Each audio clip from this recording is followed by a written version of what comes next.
Hey, Mindy. Mine's honesty. I know throughout my addiction, I lied to everybody. I isolated. I stayed at home. Today I don't have to lie. I can be honest with everybody. Sometimes it's brutally honest, but too bad. I'm without a pass. Thanks, Mindy. Thanks, Mindy. Mine's Tom, alcoholic. Tom. Mine is fear. And you can hear, you've been around the table a long time or even a short time. You hear that fear is false evidence appearing real. It's not really there. Or, fuck everything and run, which is not something we do.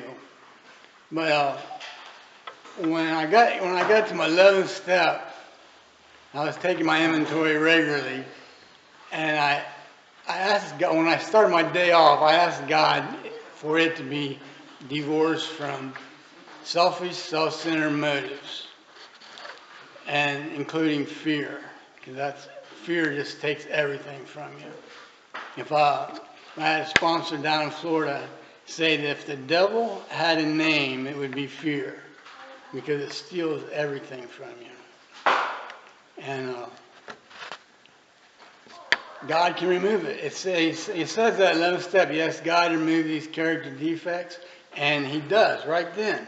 They crop back up on you, but fear is a character defect that only God can remove. And that's all. Thanks, Tom. Thanks, Tom. The devil had a name. It would be fear. Who's next?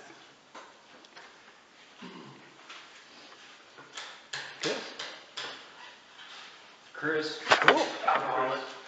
My word is gratitude. I'll make this as short as I can. Sure. Time. Yeah. So, for 16 years I worked for a company and made a six-figure income. And of course, drinking led to the demise of that particular job. And then I bounced around doing different things, making hardly any money, and my wife had to carry us. Here recently, and it's been a year in the making, but I met a gentleman that owns his own business.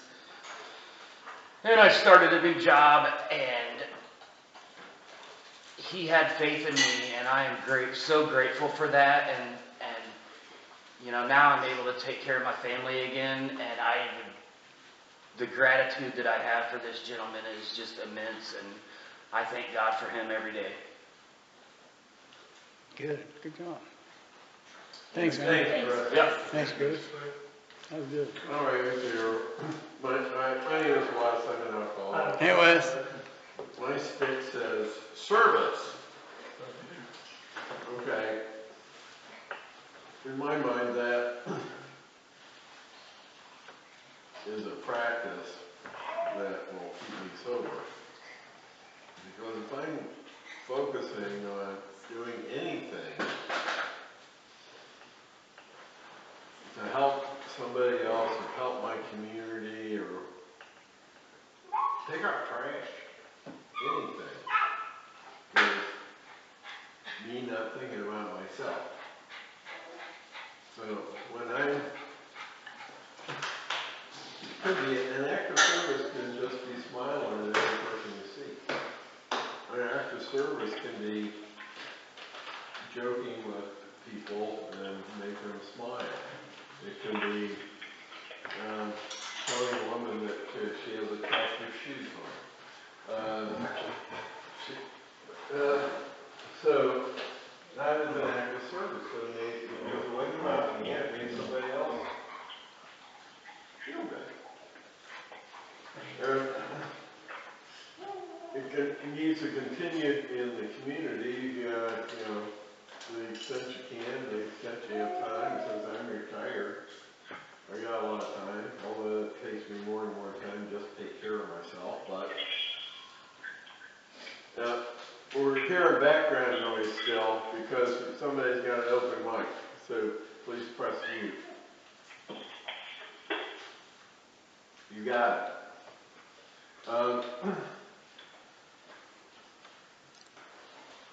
So it takes, there's work that needs to be done to keep our organization intact. Somebody's gotta have the door to the meeting, got a key to the meeting room and make coffee, and that's service. Somebody might, bring us pizza, and that's a terrific service, and,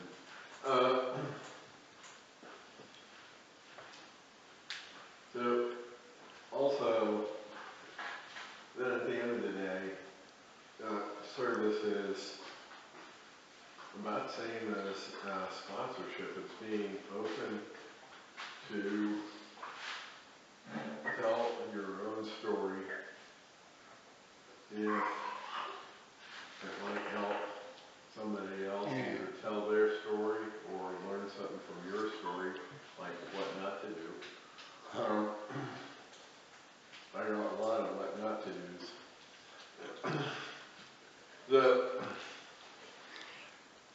I think I've told as much time as was my responsibility, so I will pass. Thanks, Wes. We love you. I'm Andrew, recovering alcoholic. Andrew. Mine's acceptance. Well, when I hit the time when it was time for me to quit drinking, it wasn't very easy to accept the idea that I had to quit drinking. I guess I really didn't have to, but it was a wise decision. And it took a while. There was a lot of pain. I went through all that and worked with the counselors and stuff, but I finally got to the point where I could give it up, and here I am. That's all I got. Thanks, Andrew. No, Done. my powers.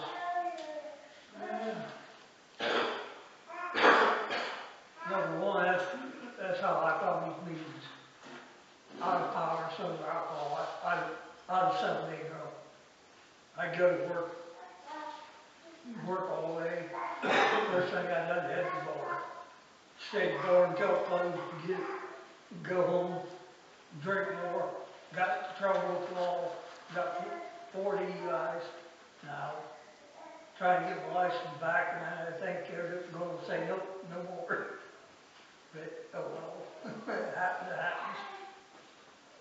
But some of these meetings really helps me out.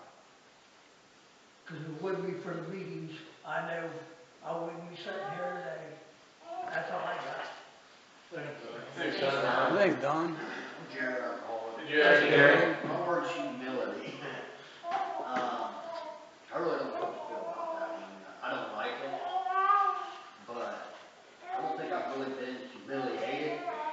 It doesn't really bother me that people think what they think, you know, because that don't really matter to me. It's like the humiliation of letting my family down and everything, but I don't let it get me down. And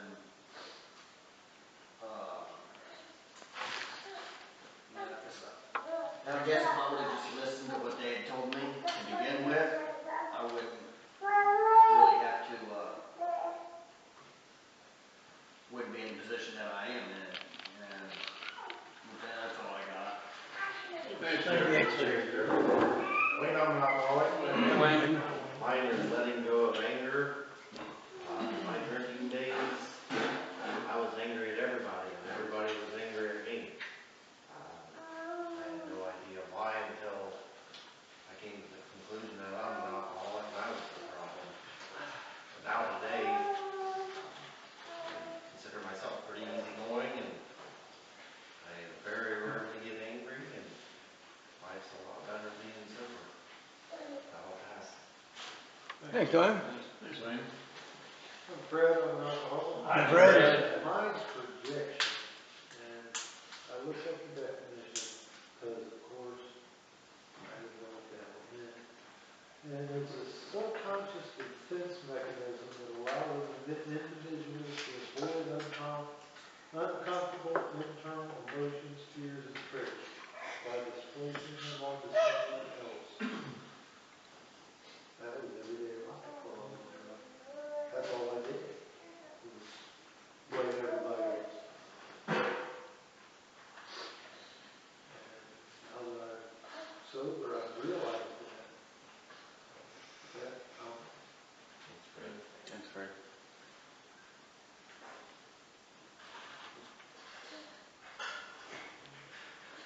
Kevin, I'm an alcoholic. Hey, Kevin? And my word is forgiveness. And forgiveness is something that I never knew nothing about forgiveness until I got sober. I guess for probably most or a good part of my life, if I felt somebody had wronged me, I had just made up my mind that I wasn't going to forgive that person, and I didn't like that person no more. And that was just the way that I was going to be. And, today I understand that that wasn't fair, for me. So when I got sober, I started learning a little bit about that forgiveness. And one of the first things that I had to do is that I had to learn, first of all, to forgive myself. And, because I made a lot of mistakes and did a lot of wrong. And, I had to give myself, I had to forgive myself, first of all. And, and a lot of times when I look back, a lot of the people that, I don't know, I guess maybe that I felt had wronged me, probably really didn't wrong me. It was more or less me that created the situation. And, so once I got sober and worked through steps and learned a little bit about what kind of life I lived and things like that, I understood a little bit more about forgiveness, and I was able to forgive other people. And, today I understand that, we all make mistakes, and a lot of times, those mistakes are exactly what that is. It's a mistake, And, and I made plenty of mistakes in my life, and so I found that being able to forgive another person, for me, was growth. It showed growth. And, and just because a person made a mistake, doesn't mean that, it's a life sentence, that I'm going to hold a grudge or against somebody. And, and that's not the way I used to be, but today, life's pretty short to hold a grudge against somebody that just made a mistake, because I made plenty, and I guess one of the greatest things, or a lot of the people that are close to me, have forgiven me for the way I was back when I was drinking. And, I didn't mean to hurt anybody, or wasn't my plan, but, sometimes that's the way it was. And I'm very grateful today that a lot of the people that are close to me have forgiven me for the way that I was. And in return,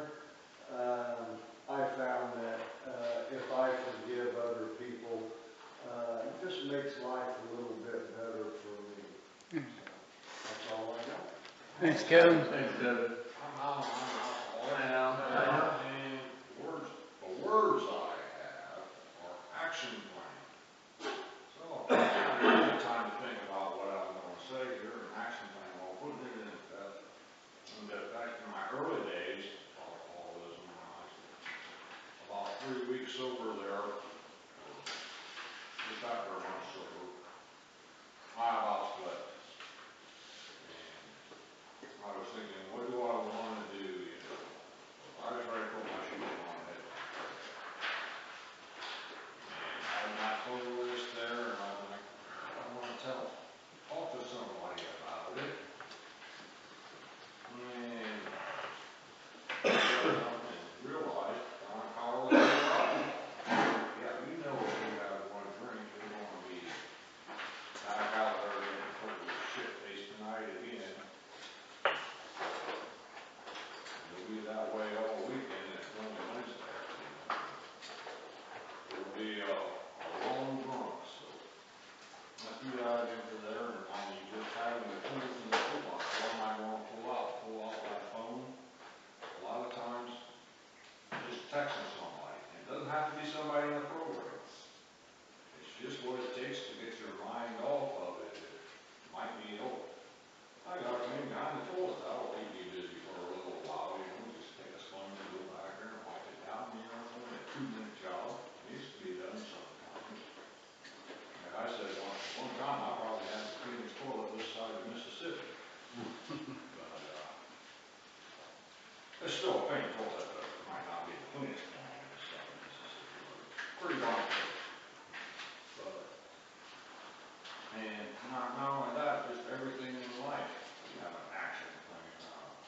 I made peanut butter cookies, so I had to have the plan for that. You know, I had to find the recipe I wanted, and then make sure I had the ingredients, and knew I was going to do it on Thursday. You know, just had my whole action plan made for it.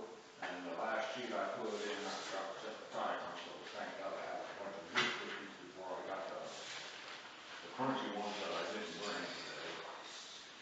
But, and I just recently bought a new vehicle. The action plan is going down that road, and I want to go see, you know, all the some islands, stop in the green, and a couple other surrounding dealers, you know, without making too big of a thing. You know, sometimes when you're planning something, you just have to let go and let God. And that's one of my favorite things to do sometimes. When I get a little bit stumped on something, there's a guy there who will help you out with anything. He's a good part of my action plan. No, I was going to say something else, but I forgot what it was, so I'll pass. Hey, now. Yeah. Think of it, Leslie. What's that? If you think of it, Leslie. Okay. So, my word is inadequacy. So when I think of this word, I think of the word humble, because I always felt inadequate about everything. I just never thought I was good enough, even starting way back early in my life when I was starting school. And I think way back when, if they would have been able to test to see if someone had a learning disability, I would have qualified. Because it was a struggle, and I felt inadequate. I always felt inadequate when I compared myself to my brothers and my sisters. I was the youngest of 6. I always felt inadequate when I came to my parents. I always felt like I let them down all the time. So I could go kind of on and on about just never feeling like I was good enough. And so when I say, I think of the word humble, when I came in this room, I was, really, what does that mean? And someone said it's when you think, when you know you're no better or no worse than any other person. And I was always thinking I was worse. And then every once in a while, though, I could excel at something. Let me tell you, you'd know about it. Because then I thought I was better. I was everyone else. And, you know, I either was much better or I never measured up. And, so when I think of humble, that's why I think of humble, because I'm no worse or better than anybody else. And I had to quit thinking like that. I had to just realize that I have to accept who I am.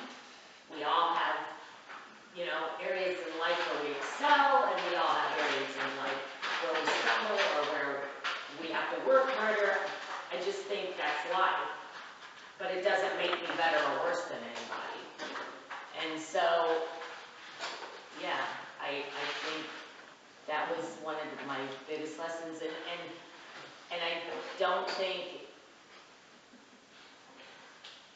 today I can fall into that, but I can pull myself out of it a lot quicker than what I ever could. Because I kind of lived in that comparison. And that caused resentments, because I was pissed I wasn't good enough, or I was upset with somebody because they weren't doing what they needed to be doing to be where I'm at. And so it could just be this whole game of comparison instead of just accepting everybody for who they are and where they're at, including myself, and knowing that, you know, you're okay, I'm okay, we're all okay. And yeah, I'm grateful that this program has taught me that, because I didn't know how to get out of that part of my life. And I didn't even understand I was doing it. That was the scary part. Like, I had no idea I was doing it. But that's how I was living. So I will pass to Jim, and then we'll head to the next, no. And we'll head over to that table. Yeah. Thanks, Jeremy. We'll just focus on them, make them embarrassed and stuff. Yeah. I'm Jim, I'm an alcoholic. So my word is resentment. And they say that in recovery, they tell us that resentment's the number one offender when it comes to relapses. That it is a danger zone for us as a group. For me as an individual, absolutely. I know relapse, you know, through my tenure with Alcoholics Anonymous and recovery and resentments have a big part of relapses. So I think I'm better today than I've been at any given point in the past. It's not too hard to understand the premise of that is that, you know, I'm not the same. I'm not good. Number one, I'm not good at being mad. I have a flash temper. I quite often will say something I wish I hadn't when that temper flares. And quite often, almost without exception, I want the resentment coming out of it at the other person. And resentments, for me, are hard to get rid of, hard to drop. I know some people that actually use a temper that are great leaders in their companies, or a football coach or a coach in general, who can use a temper to fire up and motivate his team, and it can be quite effective. And once he blows his steam, boom, he's gone. He's off to the next topic, and he's not still pissed. He's not holding resentment. He's not waking up in the middle of the night thinking about what he said and what he's going to say next time. That's me.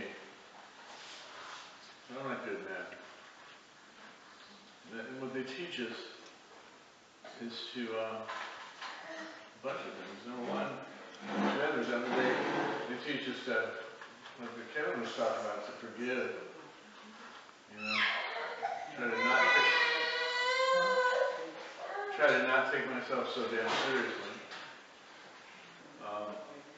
You know, they teach me to pause and pray and perceive. You know, pause before if I can catch myself before I fire off. I'm almost always glad that I did. In fact, I am without exception. I can't think of a single time where I paused and I thought, oh, this is a great opportunity to bless that guy, you know. And, so they're poison for me. They really are. They're poison for me. When I get that kind of mad, when I have that resentment, whatever, I got to be able to throw a red flag at myself on anything but spiritual at those points in time. It is danger zone for me. And I go to great lengths. The more I get there, I go to the more great lengths I go to avoid that. And still it crops up. It still appears as a character defect of mine. It's always going to be there. And I didn't, you know, it's not like I walked through my life, you know, thinking I was a hothead. I'm not. It's just when I do get mad, it just affects me wrong. Yeah. So resentment is something I need. I have, what I say, danger zone areas for myself in sobriety today. When I see anger flash or picking up resentment or picking up an old resentment, because I can do that too. Stuff I thought I gave away years ago. I can pick it back up in the middle of the night. It's all signs that I have somehow, at that moment in time, I have stepped off my spiritual being, and I'm living in my character defects, and I'm going down a path that I do not want to go down. And if I can't get off that path, then I'll wind up drunk again. So it's serious as a heart attack for me. My life depends on staying sober. And yeah, so I guess I just need to be able to recognize it when I see it. That's all I got. Thanks, John. Thank you. Wes, we pass that over. Or, Wes. Wes. Wes. There we go. We gave that to you all that time to think about. There you go. No, she's leaving. Oh, no, he's not. She's not. Guess that means me? Time has come. Alright, Yes. Ruby, I'm an alcoholic. Hi, Ruby. I have got one day at a time. I guess for me that was a perfect one. I only have a little over 90 days and that's pretty much how I get through it is one day at a time. So that's that. I'll pass. All right. Great. Thank you. Boy, we're so glad we got that It'll be easier next time. She's not, yeah. Okay, how about on the phone? Dan or Sharon, you want to share? Yeah, I'm Sharon, I'm a recovering alcoholic, Hey, Sharon. and my word was serenity. And what I know is, if I don't have sobriety, I do not have serenity at all. I think they're kind of synonymous. But I can still ruin my own serenity if I get back into stinking thinking. That's what I need to do, you know, find a meeting or get in the literature or something like that. Because my serenity is certainly contingent on me being sober and using the tools of the program. You know, I hear it a lot, you know, pause, pray, and proceed. Because every day is not a bed of roses. But if I want to keep my serenity and sobriety, then I need to use the tools of this program. I'm so thankful that I'm able to do that. That's all I got. Thanks. Thanks, Sharon. Dan, you still out there? Yes, I am. Okay, you want to share? Next time. Yeah, that's fine. Oh, next time. My word was willingness. Uh-huh.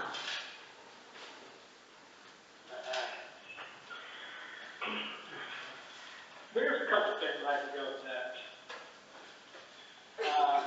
Before I decided to stop drinking, I was always willing to go fetch the beer, go fetch the parties. You know, I was willing to do all that stuff. More so, I was willing to help people out if it contained alcohol or if it contained whatever to satisfy my needs. Today, the willingness word is a little different.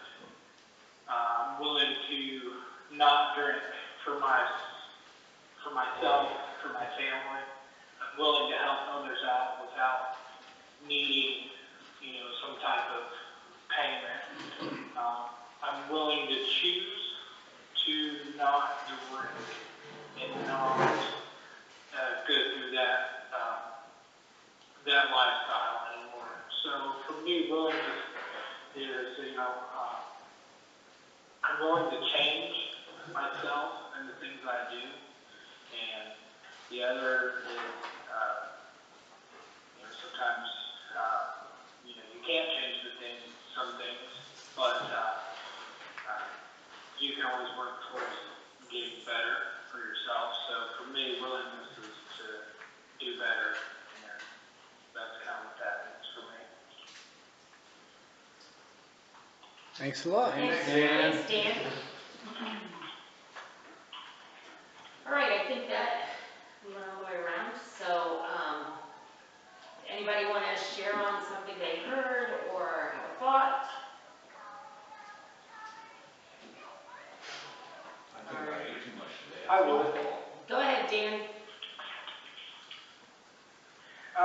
The guy that said he had a really good job at the beginning, but he said, the alcohol really affected that. I can relate to that, because I had a job like that where money's really good, I travel a lot, I work for the same, 5 or 6 guys, and, just, every day go back to the hotel and drink, and, get just to where you just get drunk and you fall asleep, and then it seems like your alarm's going off. Did that over and over.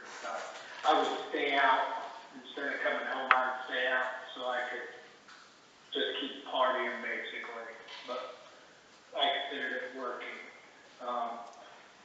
I made really good money at that job. And I didn't really have anything to show for it because I blew it. I blew it on things I didn't need. And that was, alcohol. Yeah. Just out partying, dinners, buying things I didn't need to buy. And it really wasn't healthy. And I fortunately made some wrong decisions and basically was told to go home and never come back. So it was kind of a blessing, but also kind of a curse, because you lose that good income. But also it kind of saved me from, really hurting myself in the long run. Drinking every day, after 12-hour days, it wasn't healthy for me. So it was kind of a blessing, but I can kind of relate to what he was saying. But yeah, it wasn't good at all. Thanks, Jim. Thanks, Dan. Yeah, thanks. Yeah, I'm Joni. I'm an alcoholic. Hey, Joan? So I have a few years of sobriety, but both your stories, because you said how you related to that, and recently I had an experience where, I hadn't lost my job. I was a school teacher, and my disease hadn't progressed to the point where I lost my job, but I'm pretty sure if I would continue down the road on, I've seen it happen over and over in this room, that's people's story. Recently I watched a teacher come into these rooms, and she no longer has a job. And I sit here in this chair today after a few years of sobriety, because that woman reminded me just how bad it can get. For the grace of God, there go I. So, that's the importance today. I don't want to forget my pain. I don't want to live in it like I was living in it. But I want to use it today to help another person. And that individual seems to be on the right track today.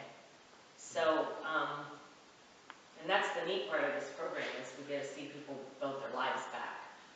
And this disease doesn't care what we do for a living or how much money we make or anything else. It wants our jobs and our families and our cars and our houses, and it wants our life. And I'm convinced of that today. So, I think I'll stay where I'm at. Thanks, We Kevin. still have a few minutes. Anybody else?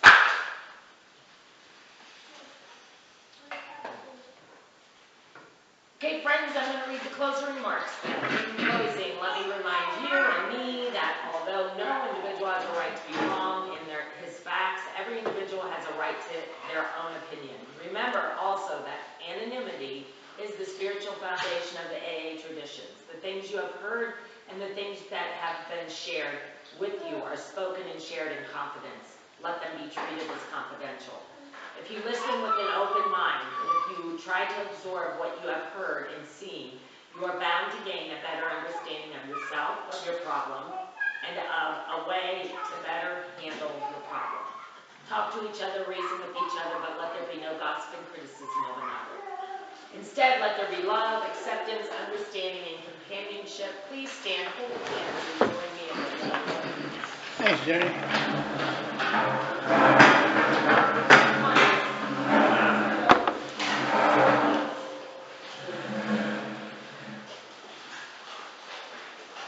Thanks for allowing us to do stuff here this evening.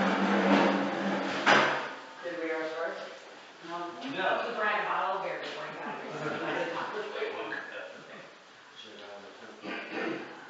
And whose father brought us here this evening? Our Father, who art in heaven, hallowed be thy name. Thy kingdom come, thy will be done, on earth as it is in heaven. Give us this day our daily bread, and forgive us our trespasses, as we forgive those who trespass against us.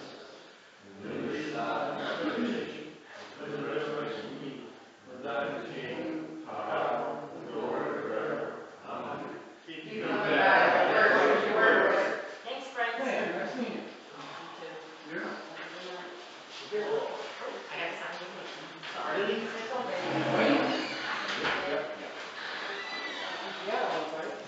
I gotta get one because I didn't bring my purse.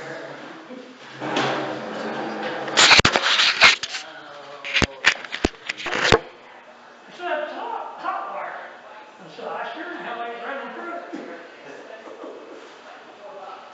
Run through somebody else's field, they Or might ate have 'em. been in the corn too. I mean, it'd be different if it's all. They're the same beans we're picking. Are you interested in fresh? It's just another section. I told him, I said, he didn't got the fence to where I can disconnect it right there. Just go around the hole and come right back in.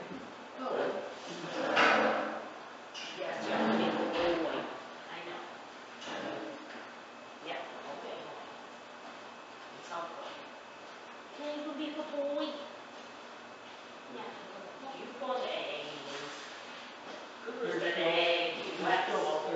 Oh, yeah. Quite a few Key West meetings, actually. Well, he was down here for one too, right? When he Yeah, came I back. brought him once, and then I brought him to the beginners a couple I was times. gonna say, I seen the beginners too. Oh, Because I knew him and Connie said, what, you go out on the boat with him? I said, no. good boy, We're good going boy, on Cooper, I said. good boy. Yeah. Get beans done, then we're gonna go right in the corner. Smells good. Be ready to go in the corner. Everybody corner it. It's like black out. Yeah, they were AA orphans Go today. back and grab corn, it and bring it out here, and then we'll whack a little corn line. See if I can find it.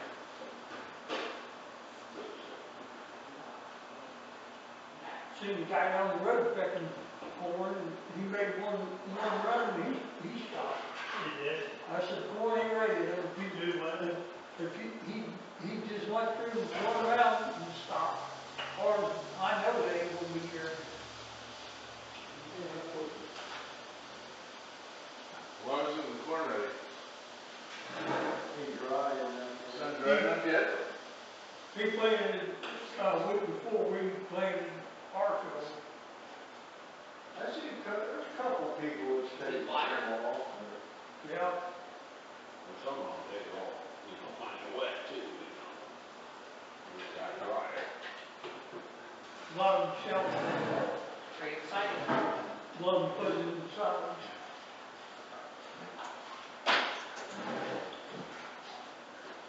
A lot of swamp meats this week, that was Thursday, so. Swamp meat before. Oh, Portland. That's right.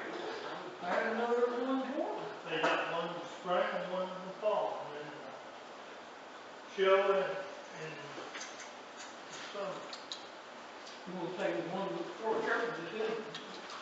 Last dog race. What's his name? Cooper and Homer. That's Homer. That's Homer? That's Jennifer's dog. Homer and Cooper? Yes. Cooper. I like Cooper. He's pretty good, he's pretty good. No, you just stay here. You just stay here. You're right, Omi? It's just Wes. It's just Wes. You know, I was gonna see if the old man can manage the steps still. I'll turn around and look. No, we were just trying We to don't keep need any Homer food, from, we're full. attacking.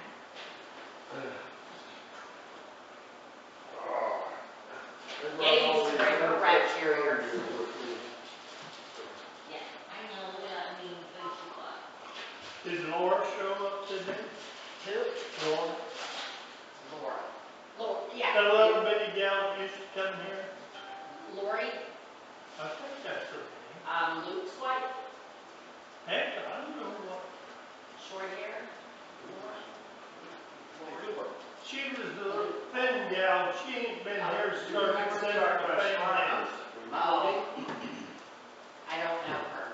You do too. She Oh, runs down the Lori, American bird. Lori, Lori, yes. I don't really know last name. No, she doesn't show up. She don't associate no more? Well, not in these rooms that I've seen, but, I'm sure she'll associate with you. Yeah, I think she crossed the street to avoid you or nothing. I think She'll sell you a cake. yeah, she'll make me a cake, or, I think she's pretty busy with, she's got a kid. Oh, she does? Oh, I think she got 6. She babysits? She got 6 kids. Oh, she got I think 6. that's What five. that reaction was. Yeah. And then she got Same one thing, right, with information. special needs. Right, How are you? Still. You're older. How old are you?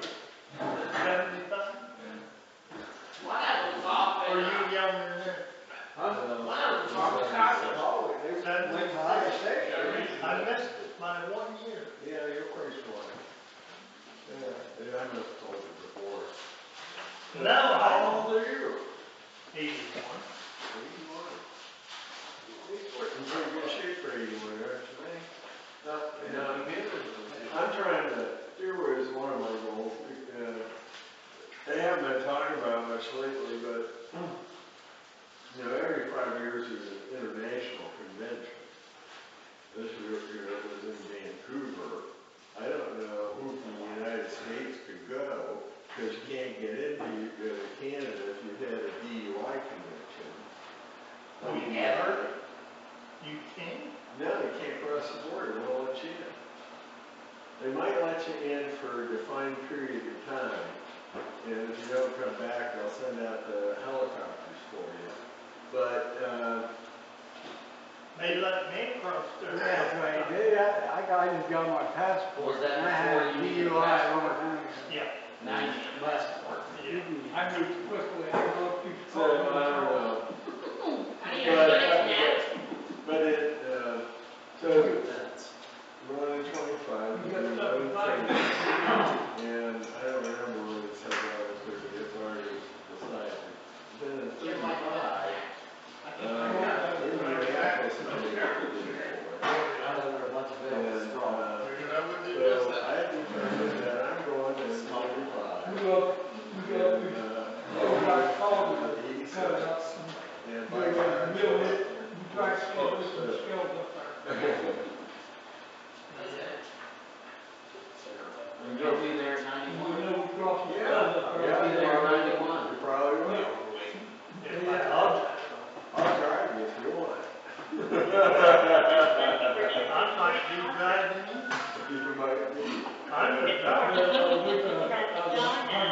don't know why.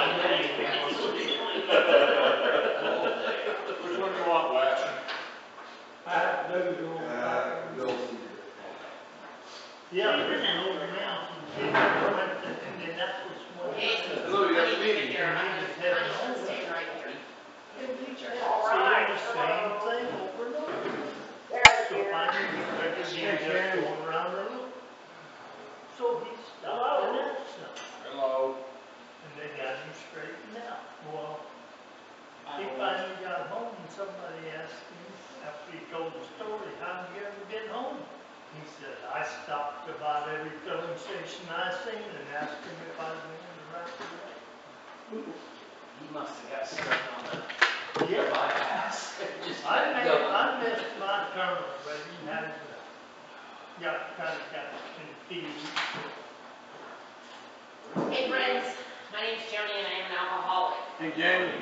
Welcome to the Fort Recovery Group of AA, and this is our preamble. Alcoholics Anonymous is a fellowship of people who share their experience, strength, and hope with each other that they may solve their common problem and help others to recover from alcoholism. The only requirement for membership is the desire to stop drinking. There are no dues or fees for AA membership. We are self-supporting through our own contributions. AA is not allied with any sect, denomination, politics, organization, or institution, does not wish to engage in any controversy, neither endorses nor opposes any causes. Our primary purpose is to stay sober and help other alcoholics to achieve sobriety. And would you please help me open this meeting with the serenity prayer? God, grant me the serenity to accept the things I cannot change, courage to change the things I can, wisdom to know the difference. Fred's going to read how it works. Hi, Fred, I'm alcohol. Hi, Fred. How it works. Rarely have we seen a person fail to still follow our path. Those who do not recover are people who cannot or will not completely give themselves to this program. These are men and women who are constitutionally incapable of being honest with themselves. They are such unfortunates. They are not at fault. They simply can't learn that way. They are naturally incapable of grasping and developing a manner of living and rigorous honesty. Their chances are less than average. There are those, too, who suffer from grave emotional and mental disorders, and many of them do recover if they have the capacity to be honest. Our stories disclose in a general way what we used to be like, what happened, and what we are like now. If you have decided you want what we have and are willing to go through many months to get it, then you are ready to take certain steps. And some of these we walked. We thought we could find an easier, softer way, but we could not. With all the earnest skill at command, we beg of you to be fearless and thorough from the very start. Some of us have tried to hold on to our old ideas, and the result was nil until we let go absolutely. Remember, we deal with alcohol, cunning, baffling, fire. Without help, it is too much, but if there is one who has all power, that one is God. May we find him now. Measures avail us nothing, we stay at the turning point. We ask for protection and prayer to save them. Here are the steps we took which were suggested as a program of recovery. 1. We admitted we were powerless over alcohol, that our lives would become unmanageable. 2. Came to believe that a power greater than ourselves could restore us to sanity. 3. Made a decision to turn our will and our lives over to the care of God as we understood it. 4. Made a searching and fearless moral inventory of ourselves. 5. Admitted to God, to ourselves, and to another human being the exact nature of our wrong. 6. We're entirely ready to have God remove all these defects of character. 7. Humbly ask Him to remove our shortcomings. 8. Made a list of all persons we have harmed and became willing to make amends to them all. 9. Made direct amends to such people wherever possible, except when to do so would injure them or others.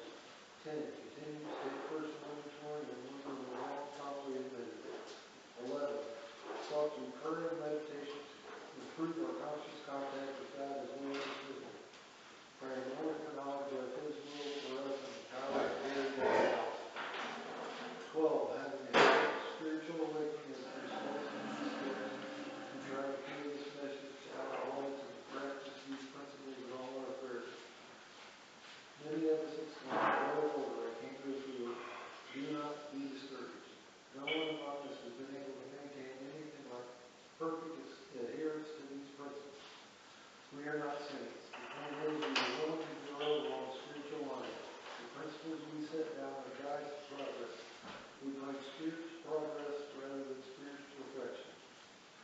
restriction of the alcoholic which happened to be accomplished in a personal adventure to certain efforts that serve any personal ideas. A, that we were alcoholic and not, and could not manage our own lives. B, that all the notions of the town could help relieve our alcoholism. C, that we had good and would. Thanks, Fred. Oh, yeah, and then Al is gonna do promises. I'm Al, I'm an alcoholic. Yay, promises. We are painstaking about this phase of our development, and we will be amazed before we are halfway through. 2, we are going to know a new freedom and a new happiness. 3, we will not regret the past nor wish to shut the door on it. 4, we will comprehend the word serenity and we will know peace. 5, no matter how far down the scale we have gone, we will see how our experience can benefit others. 6, the feeling of uselessness and self-pity will disappear. 7, we will lose interest in selfish things and gain interest in our fellows. 8, self-seeking will slip away. 9, our whole attitude and outlook upon life will change. 10, the fear of people in economic insecurity will leave us. 11, we will intuitively know how to handle situations with huge baffles. 12, we will suddenly realize that God is doing for us what we could not do for ourselves. Are these extravagant promises? No way. They are being fulfilled among us, sometimes quickly, sometimes slowly. They always materialize as we work for them. Thanks, Al. Hey, if you're on the phone, could you just make sure you're muted, because we're getting some background noise. Thanks a lot. And Wayne is gonna read the daily reflections. Wayne, I'm an alcoholic. Wayne. September 5th, emotional balance. Made direct amends to such people wherever possible. 12 steps and 12 traditions, page 83. When I survey my drinking days, I recall many people whom my life touched casually, but whose days I troubled through my anger and sarcasm. These people are untraceable and direct amends to them are not possible. The only amends I can make to those untraceable individuals, the only changes for the better I can offer, are indirect amends made to other people whose paths frequently cross mine. Courtesy and kindness, regularly practiced, help me to live in emotional balance, at peace with myself. Thanks, Wayne. And he's gonna hand that back over here to Jim or Wes, I don't care. And Jim's gonna do the 24-hour day. Jim, I'm an alcoholic. October 5th, AA Document Day. Do I have any hard feelings about other group members or for any other AA group? Am I critical of the way a group member thinks or acts? Do I feel that another group is operating the wrong way, and do I broadcast it? Or do I realize that all AA members, no matter what their limitations, have something to offer, some good, some however little that they can do for AA in spite of their handicaps?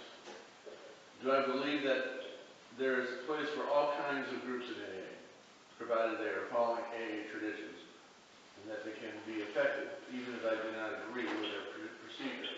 Am I tolerant of people in groups? Meditation for the day.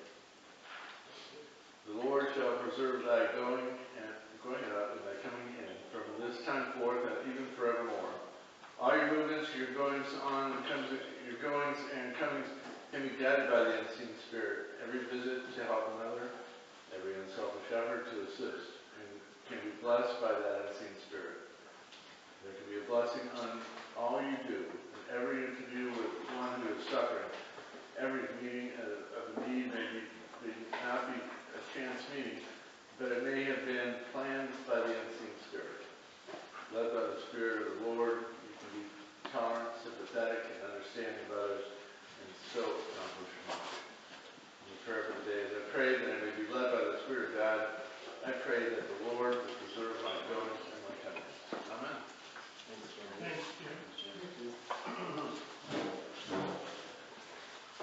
My name is Wes, I'm an alcoholic. Come on. And I picked, as Bill sees it, page 60, brain power low to the intellectually self-sufficient man or woman, many AAs can say, yes, we were like you, far too smart for our own good.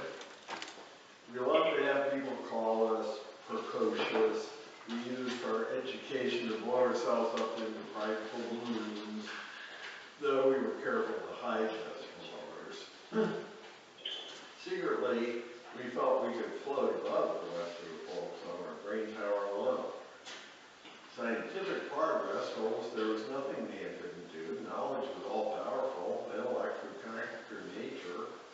Since we were brighter than most folks, or so we thought, the spoils of victory would be ours for the thinking. The God of intellect displaced the God of our fathers. But John Barleycorn had other ideas. We who had won so handsomely in a walk turned into all-time losers. We saw that we had to reconsider or die. That's it. Thanks, Wes. Thanks, Wes. And I went ahead and I passed the 7th tradition basket. And I'm gonna have my friend Kevin do the tokens. Kevin, I'm an alcoholic. And for the recovery group here, we have a token system to give out different links, tokens for different lengths of sobriety. First token we have here today is 24-hour token. Anybody need a 24-hour token? Okay, then we move along to monthly tokens, and we have monthly tokens 1 through 11 months.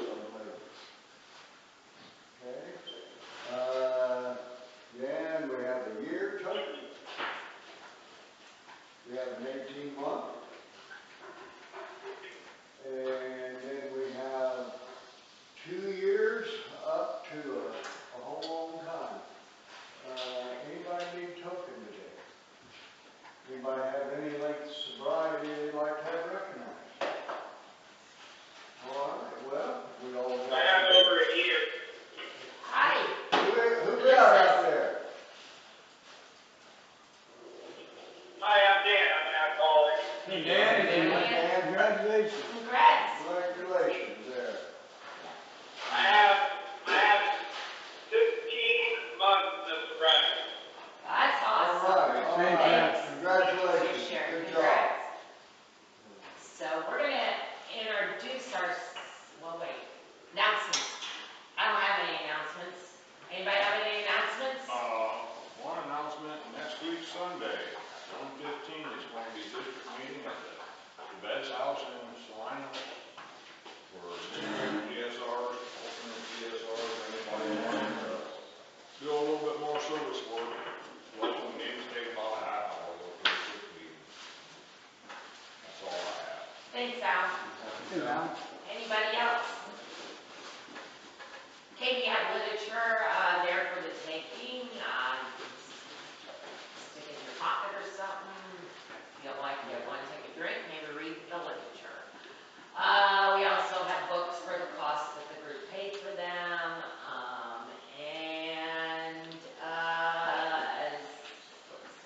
Let's see, that's it.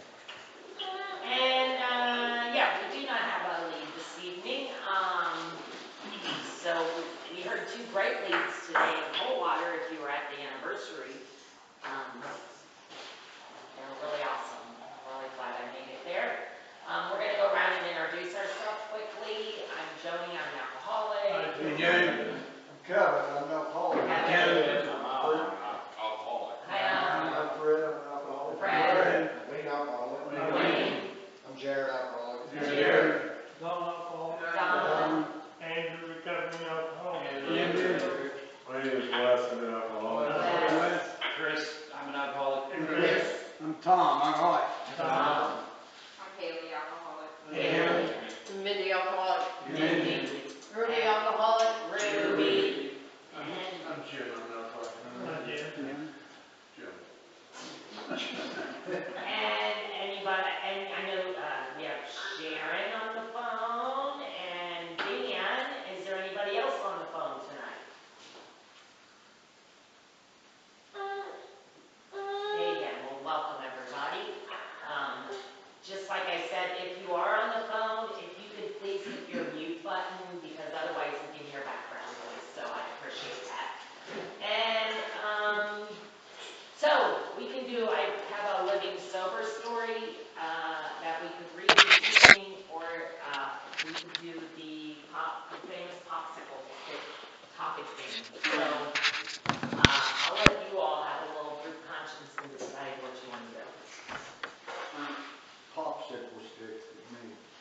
Yeah, popsicle stick.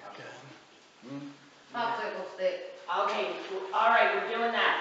I think there's enough that we can draw two, and then you can pick your favorite out of two. How many's here? Count them quick. That's That's why you do the other one.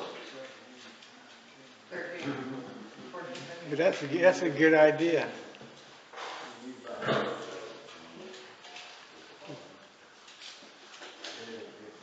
I lied to you. You only get one, but you're allowed to turn it in for $5. No, you can redraw. You can redraw if you don't like it. I'll come around twice.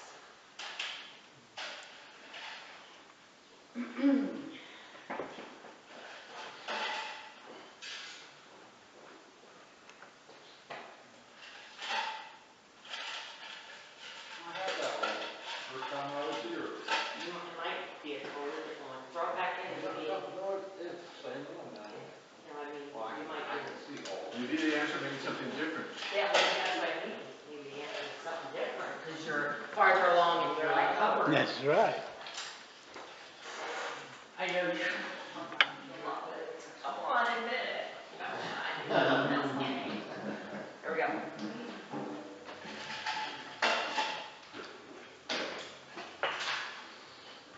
No, now I'll make it. Really?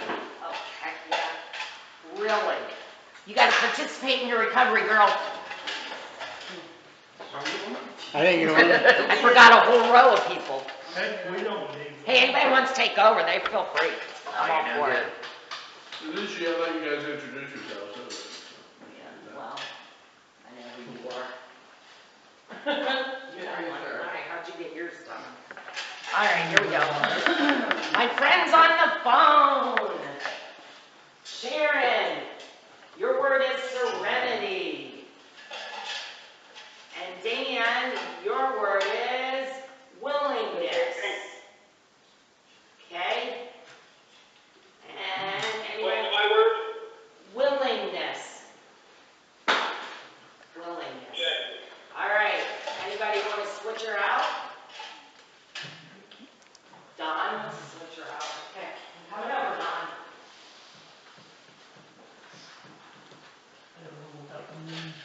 You want to get it over with? Give me a better Give you a better one. one. I might have to. It might be a worse one, you don't know. You want to get it over with? No, I'm not sorry. Try to get it over with. Come on, Bailey. Who's the alcoholic? You know what? It's only suggested, girl. Are you the alcoholic? No. You can You honestly, didn't take one? I'm only giving you shit. You can You do didn't whatever take you one? want. No. All right, anybody want to go first? I will. Oh, cool. Thank you.